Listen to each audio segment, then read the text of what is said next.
Hello friends, good morning. I am Sailesh Kumar Misra from Chandrabhan Center College, इटवारा गौर बस्ती। जैसा कि आप लोग जानते हैं कि देश कोरोना से ग्रसित है और देश सरकार के द्वारा जो है लॉकडाउन का फरमान जारी किया गया है। इसमें जो है सभी विद्यालय बंद हैं और आप लोग घर में सुरक्षित होंगे। घर में रहने के कारण आप लोग की पढ़ाई नहीं हो पा रही है। इसको विद्यालय ध्यान में रखते हुए आपके लिए ऑनलाइन क्लास की व्यवस्था किया है, जिसके तहत हम आपको भौतिक विज्ञान का फर्स्ट पेपर पढ़ाएंगे, जिसमें आपका फर्स्ट पेपर में सबसे पहले आता है इकाई का। इकाई का में हम स्थिर विद्युत्की के बारे में जानेंगे। स्थिर विद्युत्की होता क्या है ये पहले जानिए। स्थिर विद्युत्की में हम स्थिर आवेश स्थिर आवेश के बारे में पढ़ेंगे। स्थिर आवेश का मतलब होता है रुका हुआ आवेश, अर्थात आप कह सकते हैं स्थिर विद्युत्की की परिभाषा आप अपनी भाषा में दे सकते हैं जहां पर हम रुके हुए यानी स्थिर आवेश के बारे में अध्ययन करें। अर्थात हम कह सकते हैं भौतिक विज्ञान की वह शाखा जिसमें हम स्थिर आवेश का अध्ययन करते हैं उसे हम स्थिर विद्युत्की कहते हैं। तो अब देखिए परिभाषा देख लीजिए, आप लोग परिभाषा को नोट कर लीजिए।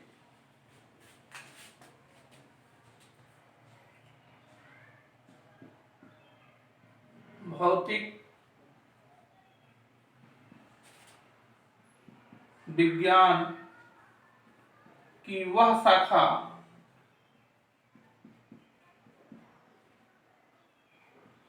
जिसमें हम स्थिर आवेश के बारे में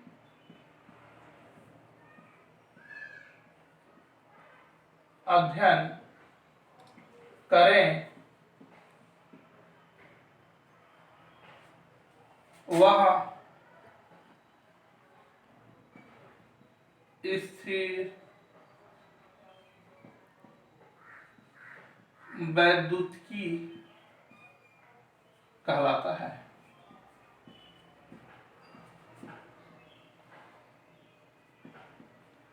ये स्थिर विद्युत्की की परिभाषा है, आप लोग इसको नोट कर लीजिए। अब जैसा कि आप लोग नोट कर लिए होंगे, अब हम आपको बताते हैं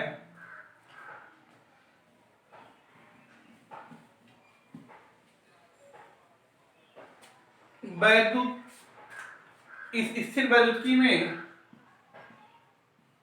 स्थिर विद्युत्की में आप दो लेसन का अध्ययन करेंगे।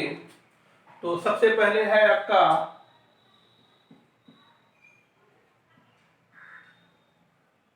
वैद्युत आवेश तथा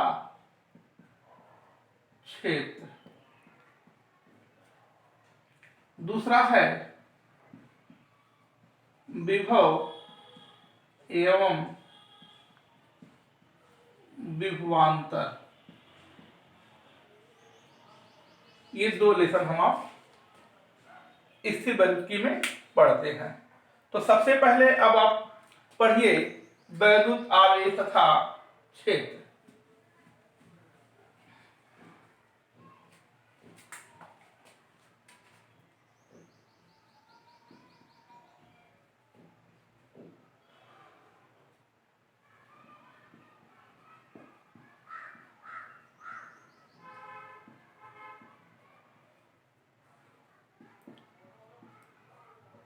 इसे इंग्लिश में इलेक्ट्रिक चार्ज एंड फील्ड्स कहते हैं। ये आपका पहला लेसन है। ये लेसन आपका फर्स्ट हो गया आपका ये। तो इस लेसन में सबसे पहले हम वैद्युत आवेश के बारे में पढ़ें।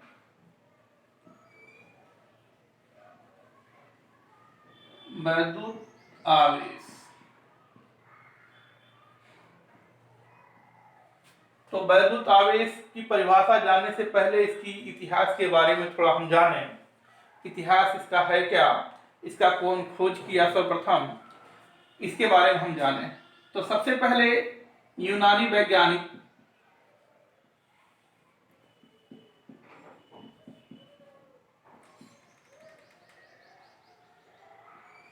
थेल्स, ये 600 ईसा वर्ष पूर्व ने थेल्स ने 600 ईसा वर्ष पूर्व देखा क्या कि अंबर को ऊनी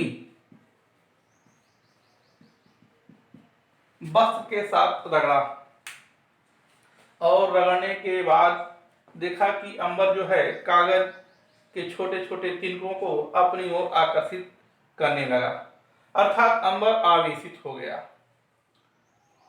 और इसका एग्जाम्पल आप लोग घर में भी कभी कभी देखते होंगे, आपके सामने भी आया होगा, बचपन में आप लोग किए भी होंगे कि कंघी को आप लोग बाल पर रगड़ते हैं और रगड़ने के बाद जो है कागज के छोटे छोटे टुकड़ों को कंघी से अपनी ओर आकर्षित करते हैं। ये सब आप लोग अपनी छोटे छोटे बचपना में ये सब किए होंगे, ये सब कई बार घटनाएं होंगी। तो सबसे पहले थेल्स ने ही इस आवेश की खोज किया। ये काफी दिन तक दबा रहा। उसके बाद 1600 वर्ष सन 1600 में वैज्ञानिक आए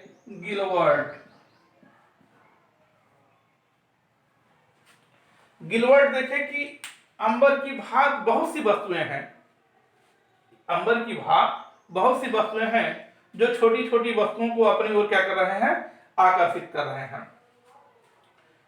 तो गिलवर्ट ने देखा क्या, सबसे पहले कांच की छड़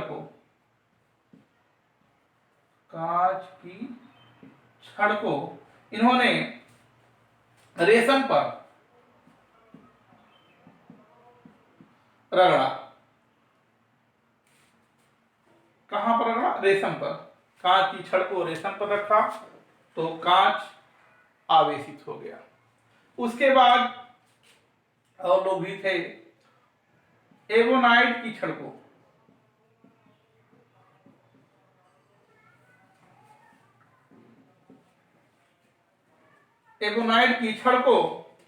बिल्ली की खाल पर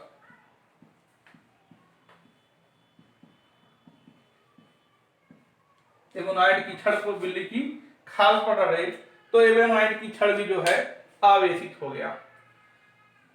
आवेशित ये भी है, लेकिन ये नहीं मालूम है कौन किस प्रकार की प्रकृति रख रहा है। तो कुछ वैज्ञानिक ने देखा कि कांच की एक और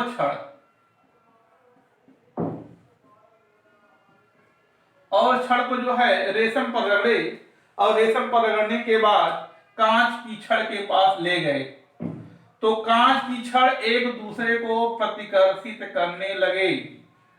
क्या करने लगे, रिफ्लेक्शन करने लगे। ये रिफ्लेक्शन का हमने एरो बना दिया है, आप लोग ध्यान दीजिएगा।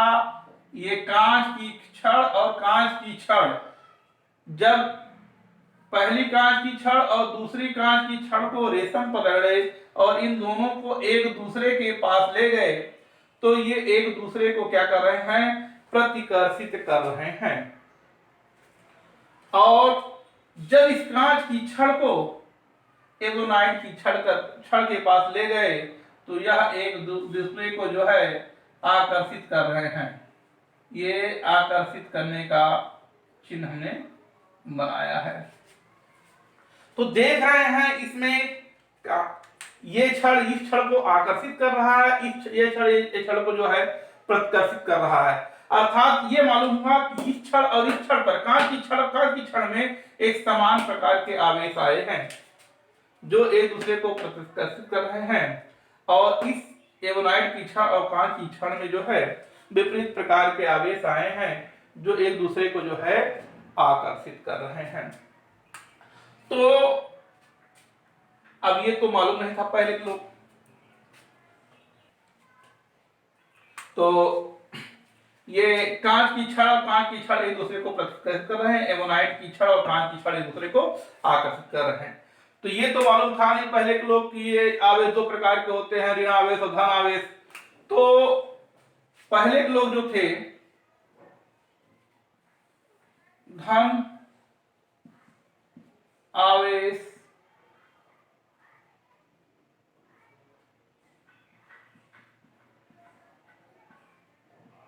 आवेश इनका नाम क्या दिए?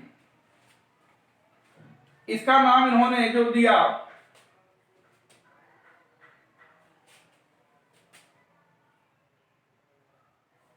विट्टस। धन आवेश को इन्होंने विट्टस कहा और ऋण आवेश को रेसिनस। पहले इसका उदय हुआ विट्टस और रेसिनस का। उसके बाद फैकलिन महोदय ने एक आए फैकलिन, इन्होंने आवेश बताया दो प्रकार के, धन आवेश और ऋण आवेश। तो इस प्रकार से आप ये आवेश के खोजकर्ता हुए। अब आवेश की परिभाषा के बारे में पढ़ेंगे। हाँ, तो देखिए आप लोग जानते होंगे ये पृथ्वी है, पृथ्वी में द्रव्यमान आप पढ़े हैं यमी, पृथ्वी का द्रव्यमान यमी, ये सभी वस्तुओं को अपनी ओर आकर्षित करता है। पृथ्वी आप लोग पढ़े हैं हाई स्कूल में। तो सभी वस्तु में द्रव्यमान निहित होता है, आप लोग जानते हैं। तो द्रव्यमान, इस द्रव्यमान के कारण आप पढ़ेंगे गुरुत्वाकर्षण बल,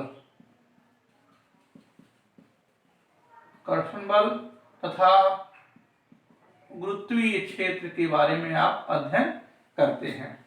यानी आप देख रहे हैं द्रव्यमान के कारण ही हम गुरुत्वीय क्षेत्र तथा गुरुत्वाकर्षण बल का अनुभव करते हैं, ये अध्ययन किया जाता है। तो ठीक इसी प्रकार से इस चार्ज के कारण, आवेश के कारण हम विद्युत तथा चुंबकीय क्षेत्र का अध्ययन करते हैं। अर्थात आप कह सकते हैं आवेश किसी वस्तु का वह गुणधर्म है, आवेश किसी वस्तु का वह गुणधर्म है जिससे यह विद्युत तथा चुंबकीय क्षेत्र उत्पन्न करता है तथा उसके प्रभावों का अनुभव करता है। यह आवेश के बारे में है, आवेश की यह परिभाषा है। अब देखिए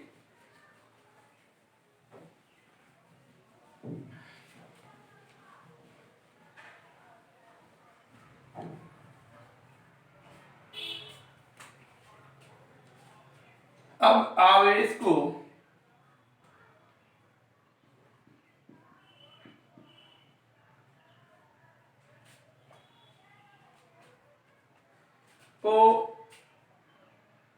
अंग्रेजी में कैपिटल क्यू या स्मॉल क्यू से प्रदर्शित करते हैं।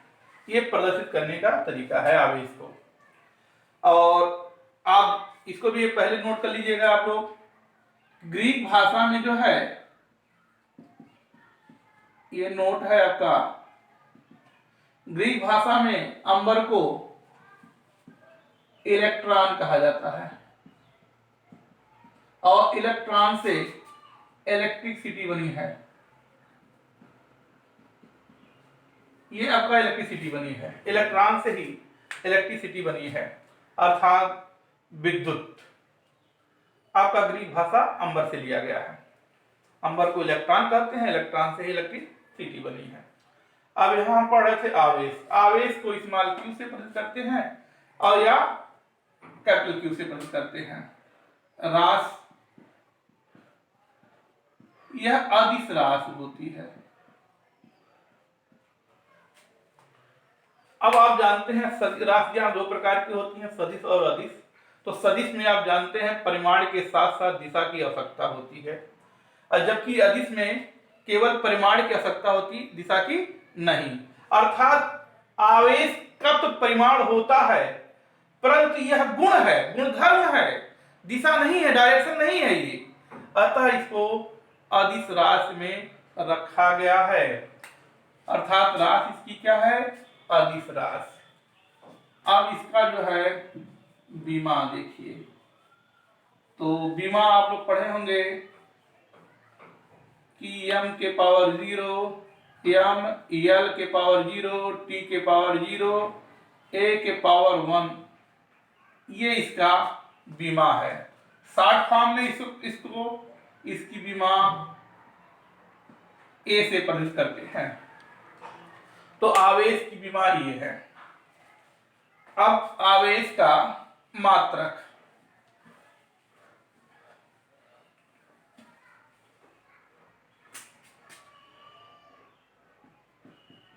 आवेश का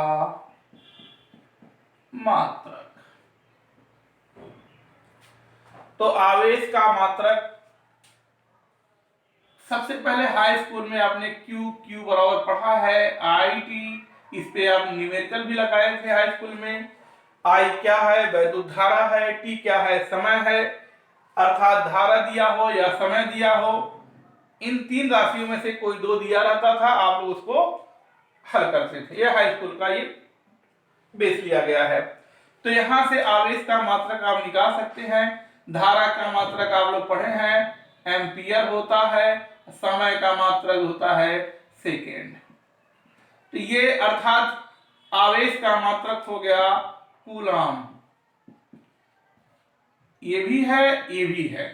तो कूलाम, अब यहां आवेश का मात्रक कूलाम है, इसे C से प्रदर्शित करते हैं। कूलाम को C से प्रदर्शित किया जाता है।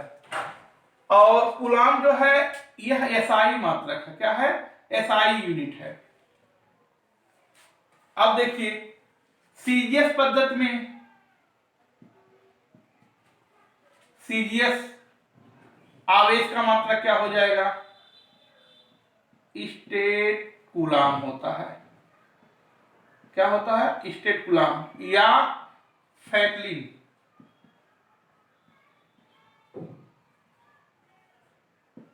फैक्लिन भी होता है, स्टेट कूलाम या फैक्लिन, ये CGS। और ये सबसे छोटा मात्रक होता है। स्टेट कूलाम क्या होता है, आवेश का सबसे छोटा मात्रक होता है। तो सबसे छोटा मात्रक क्या हो गया, स्टेट कूलाम या फैक्लिन। अब स्टेट कूलाम और कूलाम में रिलेशन क्या है, अब इसको जान लीजिए। एक कूलाम बराबर 3 × 10 के पावर -9 स्टेट कूलाम होता है। ये रिलेशन होता है कूलाम और स्टेट कूलाम में। तो सबसे छोटा मात्रक आवेश का क्या हुआ, स्टेट कूलाम। अब सबसे बड़ा मात्रक ये भी आता है, आवेश का सबसे बड़ा मात्रक क्या होता है, तो विद्युत चुंबकीय क्षेत्र में आवेश का मात्रक फैराडे लिया गया। अब फैराडे और कूलाम में क्या रिलेशन है, इसको आप लोग जान लीजिए। एक फैराडे बराबर 96,500 कूलाम होता है। एक फैराडे बराबर 96,500 कूलाम होता है। तो ये फैराडे जो होता है आवेश का सबसे बड़ा मात्रक होता है। सबसे छोटा मात्रक स्टेट कूलाम। इसके अलावा भी आवेश के बहुत से मात्रक हैं। तो सबसे पहले आप ये पढ़िए, एक मिली कूलाम बराबर क्या होता है? तो 10⁻³ कूलाम होता है। एक माइक्रो कूलाम बराबर क्या होता है? 10⁻⁶ कूलाम होता है। एक नैनो कूलाम बराबर क्या होता है? तो 10⁻⁹ कूलाम होता है। एक पीको कूलाम बराबर क्या होता है? तो 10⁻12 कूलाम होता है। अब ये भी जान लीजिए आप लोग, एक कूलाम आवेश में कितने इलेक्ट्रॉन होते हैं? तो ये नोट आप लोग कर लीजिएगा। एक कूलाम आवेश बराबर 6 × 10⁻18 इलेक्ट्रॉन पाए जाते हैं।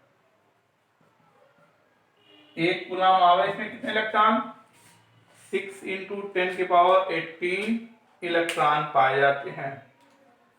तो आज आप लोग आवेश के खोजकर्ता, आवेश की परिभाषा, आवेश की राशि, आवेश की विमा और आवेश का मात्रक, इतना आप लोग इस पहले वीडियो में पढ़ेंगे। धन्यवाद।